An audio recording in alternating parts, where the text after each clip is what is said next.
ال جب لگایا جاتا ہے تو رحمانون کے دو پیشوں میں سے، نون کے دو پیش میں سے ایک گر جاتا ہے اور یہ بنتا ہے الرحمن، لیکن ہم آیت میں دیکھ رہے ہیں الرحمانی، اس کی وجہ ہم آگے بتائیں گے۔ اس کا روٹ ورڈ ہے میم سے، رحمت سے صیغہ مبالغہ ہے، یعنی نہایت رحم کرنے والا، مہربان، جس کی رحمت ہر چیز کا احاطہ کیے ہوئے ہو۔ نیکسٹ ورڈ آ رہا ہے الرحیم، یہ بھی کمبینیشن ہے 2 ورڈز کا، ال اور رحیمن۔ ال کا ملانے سے رحیمن میں میم پہ جو 2 پیش ہیں وہ ایک میں تبدیل ہو رہا ہے اور یہ بنتا ہے الرحیم، یعنی دا موسٹ مرسیفل، لیکن ہم آیت میں الرحیم ہی دیکھتے ہیں، اس کے معنی بھی ہم آگے دیکھیں گے۔ اس کا بھی روٹ ورڈ میم سے ہے، صفت رحم سے متصف ذات جس کی رحمت کثیر ہو۔ رحمان اور رحیم اللہ کے اسماء صفات ہیں۔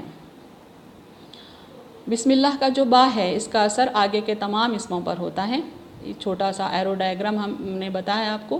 بسم اللہ الرحمن الرحیم میں با زیر بی کا ایفیکٹ دیکھتے ہیں، اسمن میں میم کے 2 پیش زیر میں بدل گئے ہیں، اللہ میں بھی ہا کا 1 پیش جو تھا وہ زیر میں بدل گیا ہے، الرحمن میں نون کا جو 1 پیش تھا وہ زیر میں بدل چکا ہے، اور الرحیم میں بھی میم کا جو 1 پیش ہوتا ہے وہ 1 زیر میں بدل گیا ہے۔ اس طرح سے یہ بنتا ہے بسم اللہ الرحمن الرحیم۔ اب نیچے دیکھتے ہیں اس کا مکمل ترجمہ۔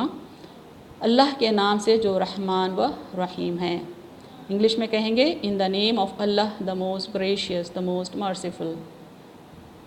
تفسیر الرحمن الرحیم کی، یہ دونوں بھی اللہ کے نام ہے اور ان کا ماخذ رحمت ہے۔ یہ مبالغے کے صیغے ہیں، یعنی اگر ایک لفظ اطمینان نہ ہو تو ایک ملتا جلتا لفظ استعمال کیا جاتا ہے تاکہ معنوں میں گہرائی پیدا ہو۔ مبالغے کے صیغے یعنی اگر کسی بھی بات میں انٹینسٹی پیدا کرنا ہو، شدت پیدا کرنا ہو تو ایک لفظ سے ملتا جلتا ایک دوسرا لفظ استعمال کیا جاتا ہے تاکہ اس کے معنوں میں انٹینسٹی پیدا ہو، شدت پیدا ہو۔ یعنی ان کے معنی صرف رحم کرنے والا نہیں بلکہ بہت زیادہ رحم کرنے والا ہے، اور رحمت الہی سے مراد وہ انعام و اکرام ہے جو اپنی مخلوق کو سرفراز کرتا رہتا ہے۔ رحمت الہی سے مراد اللہ تعالیٰ نے جو اپنے انعامات، اپنی جو نعمتیں رکھی ہیں دنیا کے لیے اور آخرت کے لیے، اس معنوں میں ہیں۔ وجود زندگی مثال کے طور پہ، علم، حکمت، قوت، عزت اور عمل صالح کی توفیق، یہ سب اس کی رحمت ہے۔ سورج، چاند، تارے، بارش، دھوپ اور بہت ساری دنیاوی رحمتیں تو سب کے لیے عام ہیں، یعنی اپنے عام بندوں کے لیے، اپنی عام مخلوق کے لیے تو اللہ نے یہ تمام چیزیں بالکل ہی کامنلی اویلیبل رکھا ہے۔ اللہ کی رحمت قرآن کی روشنی میں، قرآن کی ابتدا ذکر رحمت سے ہو رہی ہے، خود قرآن بھی اللہ کی عظیم رحمت ہے۔ یعنی قرآن کی جو ابتدا ابھی آپ کو بتائی گئی بسم اللہ الرحمن الرحیم سے ہو رہی ہے، جس میں اللہ کی رحمت کا ذکر آ رہا ہے، خود قرآن بھی اللہ کی عظیم رحمت ہے۔ جیسا سورہ الاسراء آیت نمبر 82 میں اللہ تعالیٰ فرماتے ہیں وَنُنَزِّلُ مِنَ الْقُرْآنِ مَا هُوَ شِفَاءٌ وَرَحْمَةٌ لِّلْمُؤْمِنِينَ، اور ہم قرآن میں ایسی چیز نازل کرتے ہیں جو مومنین کے لیے شفا اور رحمت ہے۔ خود رسول کریم صلی اللہ علیہ وسلم بھی اللہ کی عظیم رحمت ہیں۔ وَمَا أَرْسَلْنَاكَ إِلَّا رَحْمَةً لِّلْعَالَمِينَ، سورہ انبیاء آیت نمبر 107، اور ہم نے آپ صلی اللہ علیہ وسلم کو عالمین کے لیے رحمت بنا کر بھیجا ہے۔ یعنی قرآن بھی اللہ کے بندوں کے حق میں رحمت ہے، اور ہمارے نبی اکرم صلی اللہ علیہ وسلم کا وجود بھی آپ صلی اللہ علیہ وسلم کے ہاتھوں جو ہم تک رہنمائی اور ہدایت پہنچی، اس کے سبب آپ صلی اللہ علیہ وسلم کا وجود ہمارے لیے رحمت کا باعث ہے۔ رحمت کی اس غیر معمولی اہمیت کا اندازہ اس بات سے بھی لگایا جا سکتا ہے کہ خداوند عالم نے رحمت کو اپنی ذات پر لازم قرار دے رکھا ہے۔ سورہ انعام آیت نمبر 54 میں اللہ تعالیٰ فرماتے ہیں کتب ربکم علی نفسہ الرحمہ، یعنی اللہ تعالیٰ نے اپنے نفس پر، تمہارے رب نے رحمت کو اپنے اوپر لازم قرار دیا ہے۔ یعنی ہم کتنے گناہ کرتے ہیں لیکن اللہ تعالیٰ ہم کو درگزر کیا جاتا ہے اور ہم پر رحمت کیا جاتا ہے، کیونکہ رحمان سے رحم کی عمومیت و وسعت ہے۔ سورہ اعراف آیت نمبر 156 میں فرماتے ہیں وَرَحْمَتِي وَسِعَتْ كُلَّ شَيْءٍ، اور میری رحمت ہر چیز کو شامل ہے۔ بسم اللہ الرحمن الرحیم کی اہمیت دیکھتے ہیں۔ بسم اللہ کلام الہی ہے، 2 سورتوں کا الگ کرنے اس کا نزول ہوا ہے۔ قرآن میں جملہ 114 سورے ہیں اور 113 بسم اللہ سے شروع ہوتے ہیں۔ سورہ التوبہ بغیر بسم اللہ کے شروع ہوتا ہے، اس کی مخصوص وجہ ہے۔ سورہ النمل میں ایک بار بسم اللہ الرحمن الرحیم آیا ہے، اس کے سبب قرآن میں جملہ 114 بار بسم اللہ الرحمن الرحیم ہے۔ یعنی بتایا جا رہا ہے کہ ٹوٹل قرآن کے جو سورے ہیں وہ 114 ہیں، جس میں سے 113 کی شروعات بسم اللہ الرحمن الرحیم سے ہوتی ہے، لیکن سورہ نمل میں ایک بار یعنی رننگ ٹیکسٹ میں سورے کے بیچوں بیچ بسم اللہ الرحمن الرحیم آیا ہے، اس کے سبب قرآن میں جملہ 114 ٹائمز بسم اللہ الرحمن الرحیم آتا ہے۔ بعض علماء کے نزدیک یہ سورہ فاتحہ کا جز نہیں ہے، اس لیے آہستہ پڑھی جاتی ہے، بعض کے پاس یہ سورہ فاتحہ کا جز ہے، اس لیے بلند آواز سے پڑھی جاتی ہے۔ اس کے ساتھ ہی میں اپنی بات ختم کرتی ہوں۔ وآخر دعوانا ان الحمد للہ رب العالمین۔